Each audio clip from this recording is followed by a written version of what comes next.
So when you actively look in your building and ask, why Mm. aren't there more Black people in this building, in this boardroom, in this C-suite? So the allies that we have, what you can do, change the structure and cultures of your companies, of your businesses, of wherever it is you have influence. Start there.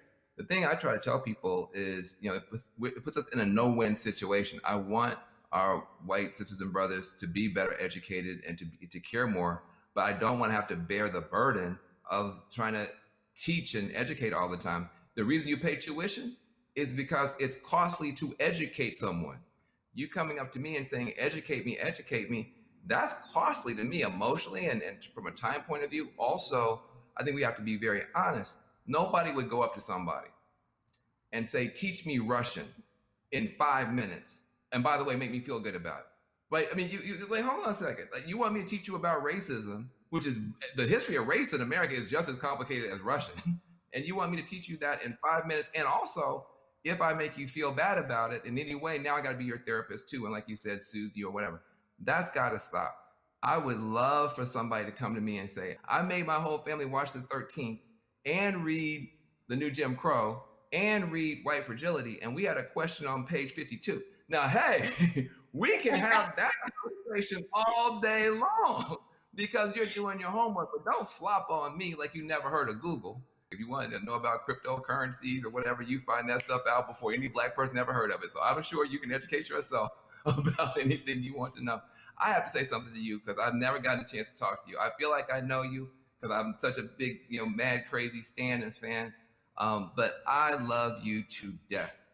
I just am so proud of you. I'm saying proud of you almost as Patrick. I am so proud that you exist. Where do you find the strength to continue to do what you're doing and say what you're saying, even in the face of opposition, to the point where now the whole world has to listen to you? Where did you find the strength when they weren't listening? I guess maybe this is just part of the Black woman's condition is that we don't know any other way. And most of us, I come from a line of Black women who were just like this. My mother's like this.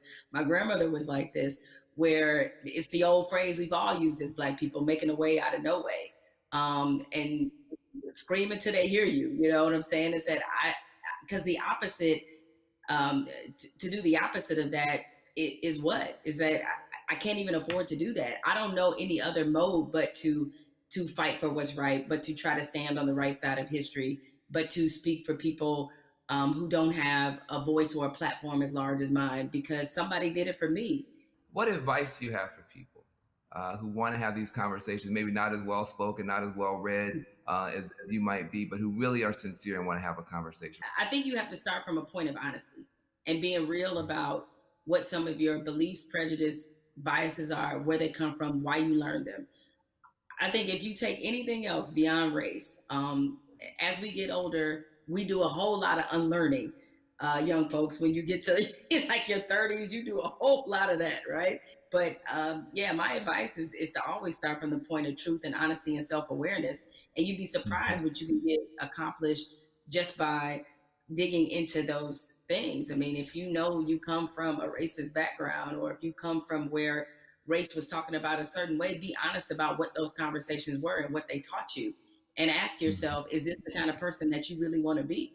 Yeah, I feel like there's a 21st century mindset and a 21st century skill set that, everybody's going to need a mindset of empathy. I mean, we're going to be dealing with people, every color, flavor, every kind of human being ever born. We all have to deal with each other now because of the internet, because of just the world economy. You're going to be competing against people in China and Nigeria. That's just the world. So you have to have a mindset of empathy to really try to understand where people are coming from. You have to have a skill set of listening. If you understand this conversation, you can talk to Black folk and brown folk and Muslims, everybody else. So we're trying to confer a benefit to you. We're trying to make you better. It'll make my life better, but it'll make your life better too. Now, what charity are you supporting? Well, as some people can maybe see my T-shirt, it says "Support Black Journalists." Right? The lack of still Black journalists in most newsrooms is pretty appalling. What changed my life and what got me really on the right path in this business was being a member of the National Association of Black Journalists. NABJ is the largest minority journalism organization in the country.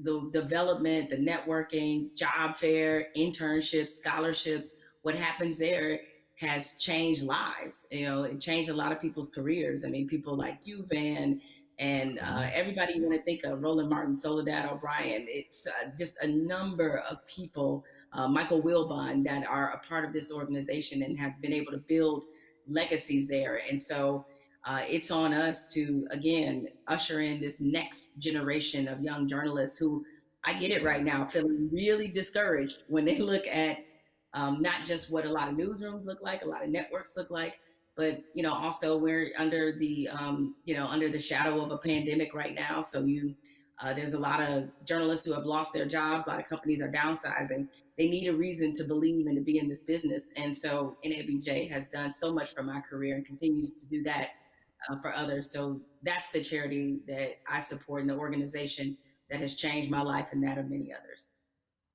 Well, listen, I second that, third that, and fourth that. NABJ is a beautiful organization. I've got groups I want to support as well. But what I want to say to you is just thank you, thank you, thank you for your light.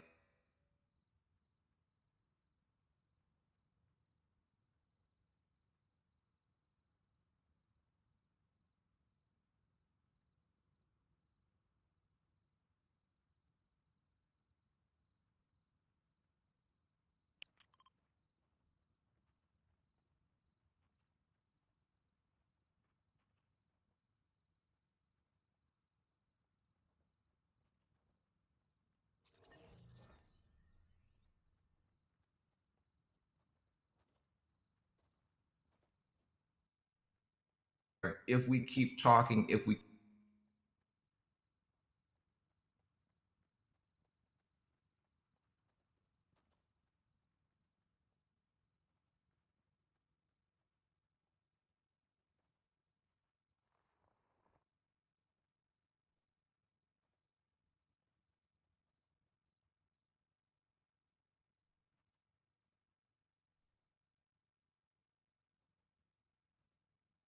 important moment in history. And what you do is going to determine the outcome. 2020 is going to be talked about for 20 years, 100 years, maybe 1,000 years.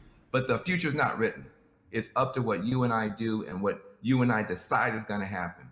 So I want to give a special thanks to the powerful voices that we've had: Elaine Welteroth, Killer Mike, Jamel Hill. Make sure you visit 50percentpledge.org to learn more about the power of money. Also visit my organization, reformalliance.com. We're trying to make a change. Let's be about it, not just talk about it. I'm Van Jones.